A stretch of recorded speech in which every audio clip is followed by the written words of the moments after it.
member for Halton.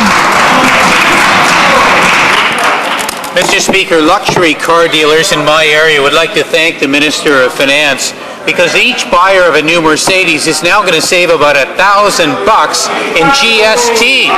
But Dave and Lorraine Marshall, he's a retired truck driver. They're not going to be buying a Mercedes anytime soon. They lost $190,000 when the same Minister of Finance decimated their savings. Will the Minister explain to the Marshalls how long it will take at $13 a month in GST savings to get that nest egg back? Excellent. Honourable Government House Leader. Mr. Speaker, I never thought I'd see the day that the member for Halton would stand up in this House of Commons and attack the concept of tax cuts. But his conversion apparently is complete. Perhaps that's why he won't keep his own promise when he said, I think anyone who crosses the floor should go back to the people for ratification. It hasn't happened yet.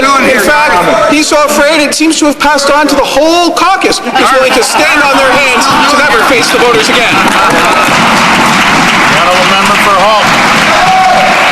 Well, Mr. Speaker, I think the Marshals will be very unhappy with that response, as all Canadians should, because, you know, the Minister of Finance, when he, in his mini-budget, when he attacked income trusts, he said he was lowering taxes for pensioners on pension splitting, but 70% of Canadian pensioners don't have a pension to split. So I'm going to ask the Minister this. How long is it going to take to restore $190,000 in lost income trust savings because they brought the income tax rate back down ½ point to where it was 2 years ago? And let's have an answer this time. Let's have an answer. The Honourable Government House Leader.